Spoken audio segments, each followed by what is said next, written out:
Salut tout le monde. Bonjour à tous. Bienvenue dans cette nouvelle vidéo. La semaine dernière, vous avez montré donc les cornières de la porte. Cette fois, on vous montre la fabrication de la porte, voilà, avec le montage des serrures, enfin tout ce qui va bien. Seul petit truc que vous verrez pas, sur lequel je n'ai pas monté, c'est les joints d'étanchéité de la porte. J'avais prévu de monter les anciens joints des portes du camion, mais même en les redécoupant, elles ne vont pas tout à fait. Voilà. Donc si vous avez des idées, n'hésitez pas à m'en faire part. Voilà, laissez en commentaire. Et puis voilà. Et puis cette vidéo est un petit peu spéciale parce que vous l'aurez constaté, ça va être une vidéo, enfin, on peut commencer à monétiser en fait notre chaîne, on a atteint les différents paliers, donc c'est aussi grâce à vous, donc merci. Alors bon, je sais que la pub sur les vidéos, ça peut être un peu pénible, mais voilà, c'est un peu comme l'euro symbolique, ça permet aussi de récompenser tout le travail qu'on fait en amont sur les vidéos parce qu'on prend un petit peu de temps sur nos soirées. Alors on sait que voilà, ça va pas participer à l'aménagement du camion, on va pas devenir riche avec, mais on est assez satisfait voilà d'avoir une chaîne qui commence à avoir pas mal d'abonnés et qui intéresse les gens, donc c'est plutôt agréable et satisfaisant. Donc j'espère que vous continuerez à suivre notre chaîne. N'hésitez pas, j'en profite, j'oublie tout le temps, à liker, à vous abonner et à nous suivre sur Instagram si c'est pas encore fait. Et puis merci à tous de nous suivre, hein. C'est grâce à vous tout ça. Et puis on continue, voilà. Pour dans les prochaines étapes, donc une fois que la porte est terminée, on va regarder cette histoire de joint. Et puis surtout, on vient de recevoir les cuves et tout ce qu'il faut pour le montage de l'eau. Voilà. Donc prochaine étape, là, montage des canapés, parce que maintenant qu'on a reçu les cuves, on va pouvoir sizer correctement tout ça. Donc on va vous montrer ça. Enfin, il faut qu'on attende la commande du bois. Oui. C'est mieux. C'est ça. Et la commande est partie. Voilà. Donc je pense que courant octobre, novembre, on va s'atteler aux banquettes des canapés et puis des cloisons aussi. Ouais. Et puis je pense aussi que je vais refinir la fermeture correctement de l'ancienne porte. Je vais sûrement changer de méthode parce que les deux soudures à la résine là, ça me convient pas. Donc voilà, je suis en pleine réflexion. On vous montrera ça plus tard. Voilà. Allez, bonne vidéo, à bientôt. Visionnage. Donc maintenant, effectivement, venait le moment de la fermeture de la porte. Donc je me suis posé pas mal de questions parce qu'aujourd'hui, des loquets avec des barrelets qui dépassent 12 mm de profondeur, ça existe pas beaucoup. Alors c'est compliqué. Et après, ça pose pas mal de questions aussi par rapport à la largeur de la caisse. Vu qu'on est déjà un peu plus de 2,50 m de large, sur la route, je peux pas laisser dépasser tout et n'importe quoi. Donc je voulais une serrure encastrée. Mais voilà, ça peut tout ça se compliquer puisque je peux pas laisser une poignée à l'extérieur qui dépasserait de 5 cm, on deviendrait illégal sur la route. Voilà. Donc fallait penser à une poignée encastrée.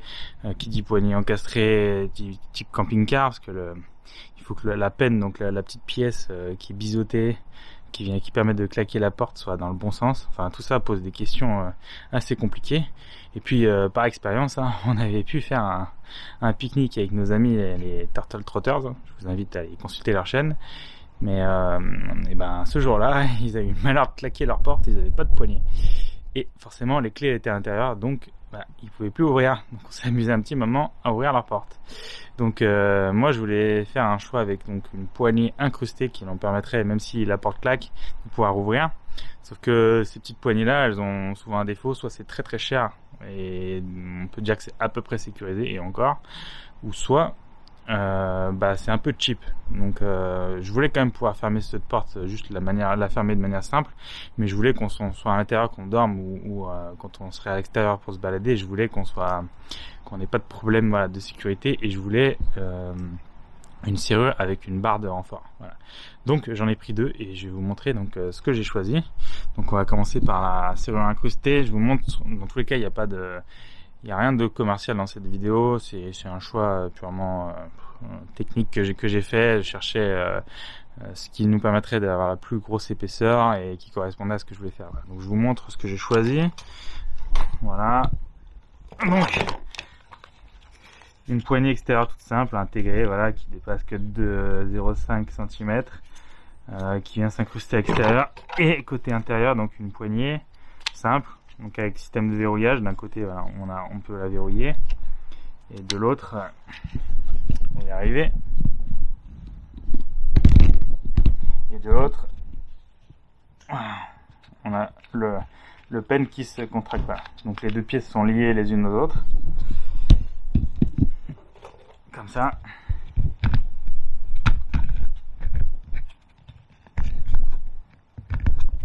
Hop, voilà. Donc les deux pièces vont comme ça.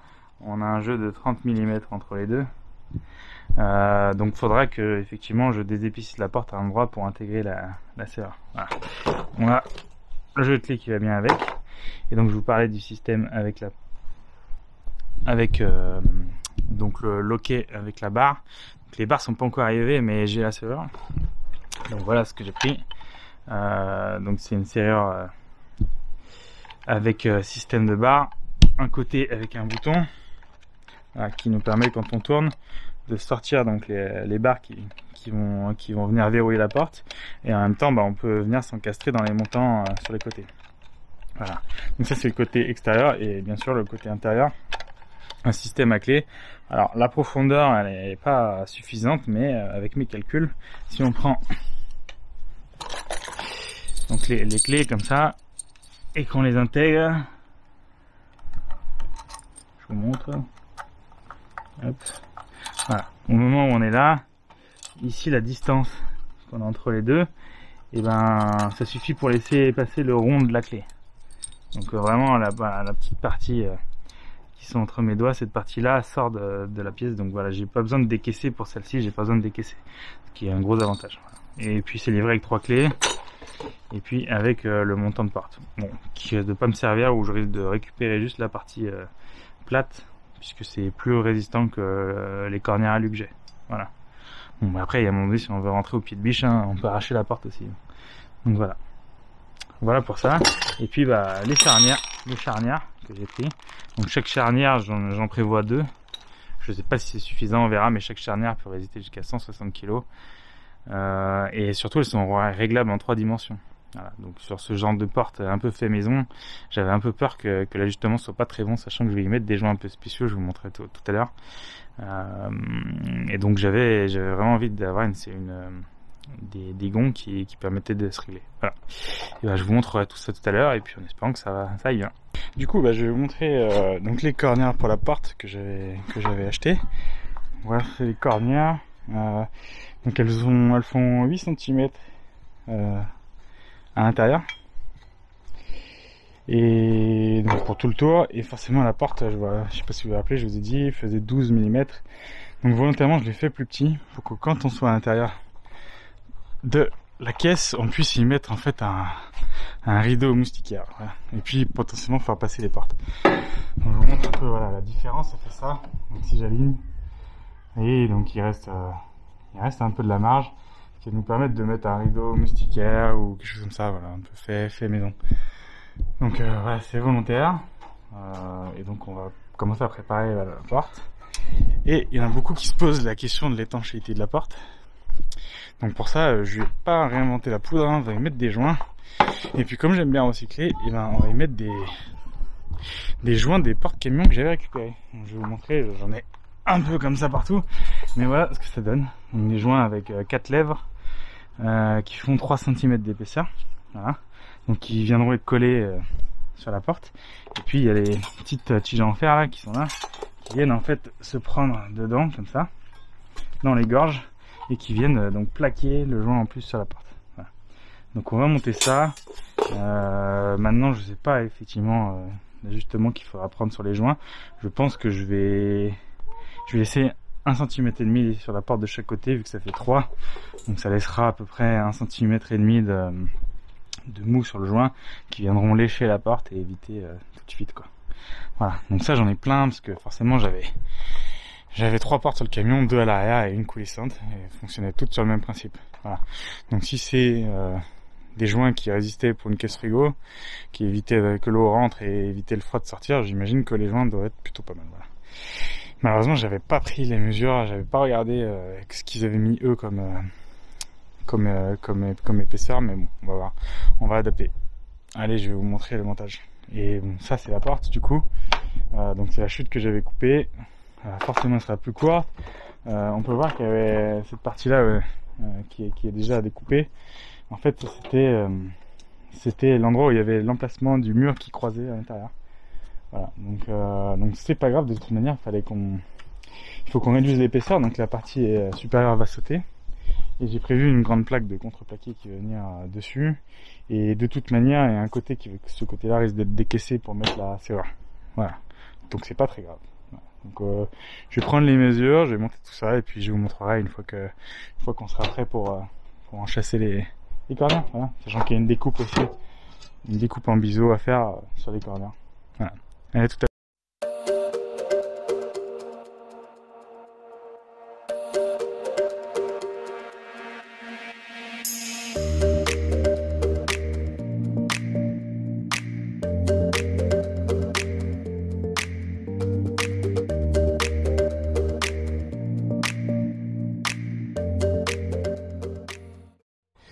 Bon bah voilà la porte donc que j'ai retaillée. Donc j'ai taillé aux dimensions. Donc maintenant il va falloir juste donc attaquer l'épaisseur puisque les corners vont venir prendre en sandwich la porte, comme ça. Donc là il va falloir que je retaille sur la hauteur. Et viendront s'enchasser du coup les corners.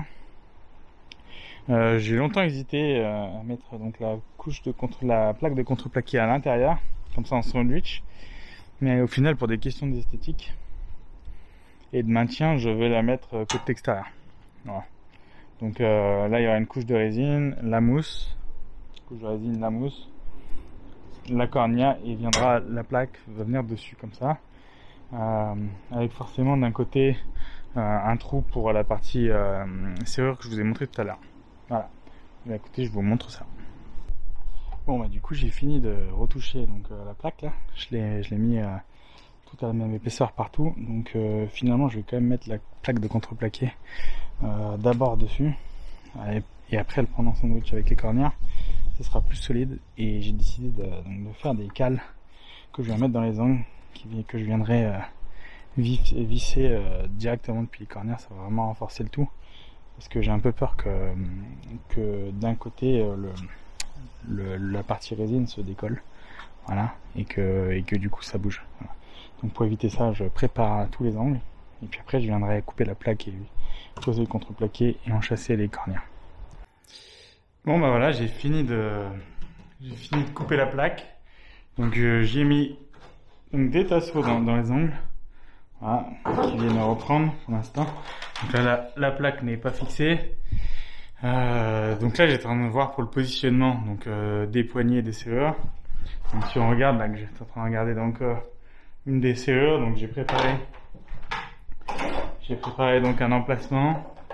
Donc la poignée va venir au milieu, donc j'ai calculé le mouvement maximum qu'il peut avoir avec la poignée en haut et en position bloquée comme ceci, plus la position de la main, voilà, pour que ça rentre. Et donc après viendra se positionner donc le deuxième, qui celui-là sera sur la bordure extérieure. Donc ça sera bloqué un peu plus en bas comme ça. Voilà, à peu près comme ça. Et celui-là donc sera incrusté un peu plus bas puisque le système avec les fixations, il n'y a que 30 mm donc entre les deux. Donc ça va par dessous. Et entre les deux, donc 30 mm. Et donc va falloir que j'incruste la poignée. Voilà. Donc je vais faire la coupe. Je vais préparer l'épaisseur qui va bien. Et une fois qu'on sera tout bon, donc je vais préparer les coupes pour pouvoir faire un espèce de carré incrusté propre. Et puis on pourra commencer à monter les serrures. Donc on continue notre porte, donc avec cette fameux décroché là que j'ai commencé à travailler, qui va aller donc pour la poignée. Donc ici j'ai fait un calcul pour que ma poignée voilà soit dans les 30 mm. Pour que ça rentre bien, donc je suis en train de faire un espèce de coffrage voilà, qui viendra se prendre dessous, que je suis en train de fabriquer, donc le voici. Voilà, donc là je suis en train de visser, donc voilà, avec des tasseaux, un bout de contreplaqué qui me restait. Donc voilà, je suis en train de préparer tout ça, je finis de les visser, et puis on pourra l'incorporer ici par dessous. Et bah techniquement après il n'y a plus qu'à insérer la poignée. Voilà, donc on va faire ce test là. Je finis de visser et puis je vous reprends après. Bon et ben un moment de vérité. Donc tout est prêt. Donc là l'espace pour la serrure elle est bien montée. Voilà, donc ça c'est prêt. Donc là j'ai ramené les cornières qui ont pris la saucée dehors à la pluie, mais je les ai essuyées. Ce serait con de tout foutre en l'air.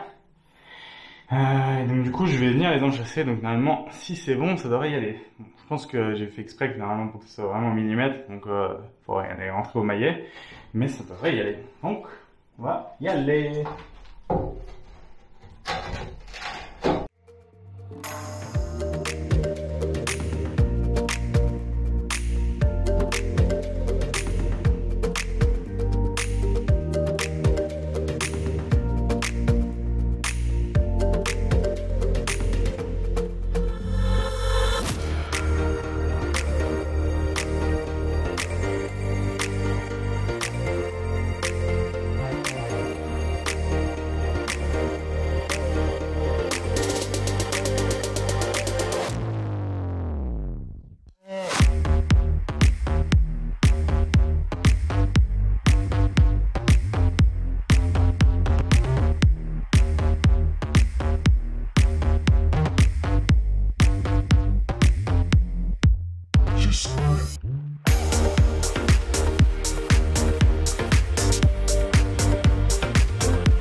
Me voilà de retour. Du coup, je vais préparer les charnières pour la porte. Je ferai les serrures un peu plus tard. Donc voilà, donc en termes de recyclage, donc je récupère des boulons là, qui étaient prévus pour qui tenaient les portes du camion. Donc voilà, je les ai récupérés, comme ça on va pouvoir les recycler. Peut-être que je les raboterai un petit peu, parce que la tête est pas tout à fait dans la bonne charnière. Et donc voilà les charnières que j'ai utilisées.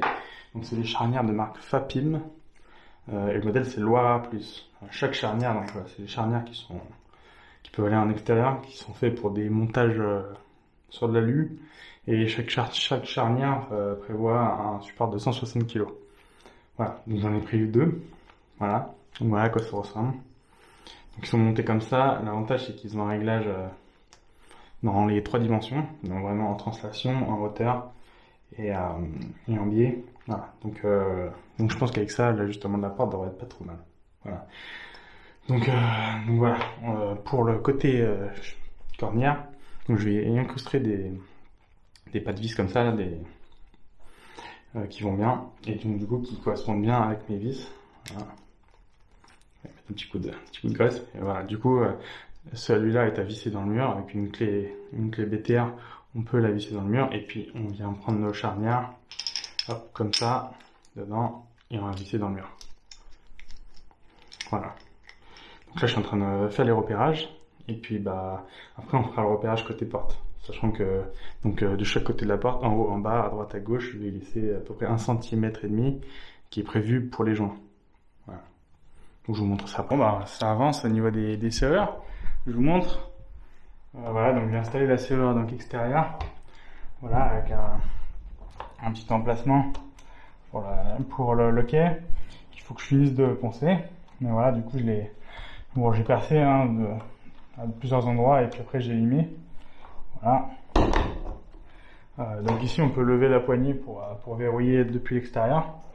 En position normale, l'extérieur on peut forcément pivoter et appuyer, bah le loquet se bouge. Voilà. Donc côté extérieur on a le loquet rond avec la clé. Je vous montrerai ça après. Et là du coup je suis en train de travailler sur donc la deuxième serrure que je vous avais montré précédemment. Voilà. Celle-ci qui s'installe avec les barres, voilà, et un système de 5 points que j'ai dû adapter. Bon là pour l'instant c'est un peu pourri parce qu'il faut que je lime tout ça. Mais voilà, du coup je vais installer la serrure. Donc j'ai fabriqué avec de la récup, donc un petit cache plastique pour adapter le niveau. Voilà.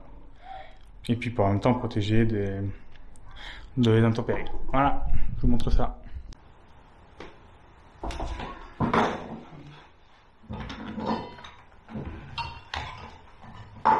Voilà, donc le cache plastique qui vient se positionner.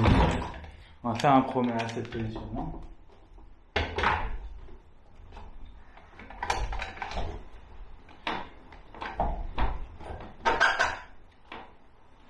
Donc là, on n'est pas trop mal.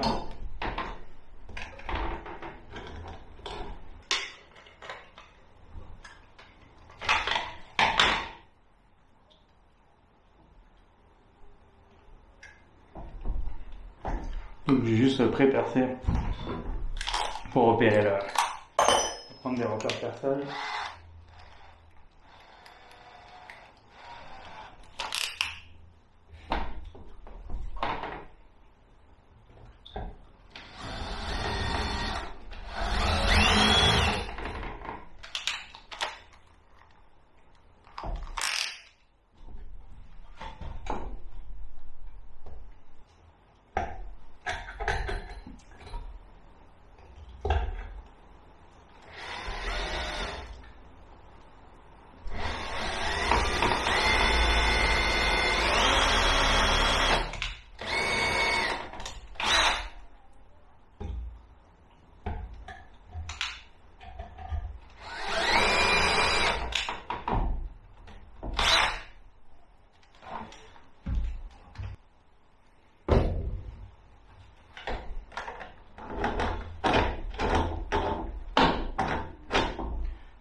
Hop, voilà, hein.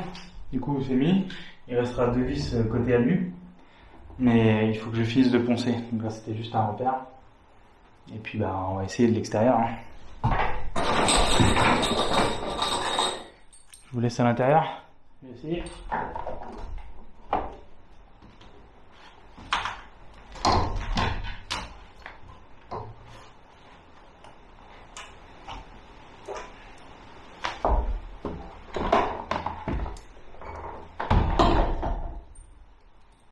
Bon bah voilà tout le monde, donc la porte est montée avec les serrures qui vont bien.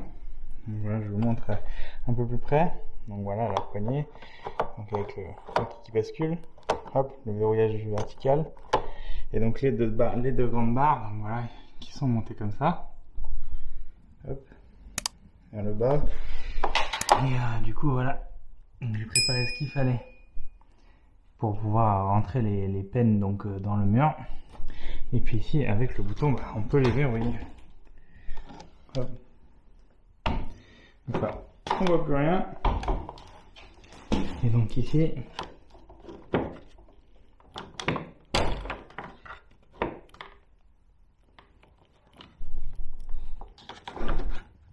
hop, voilà.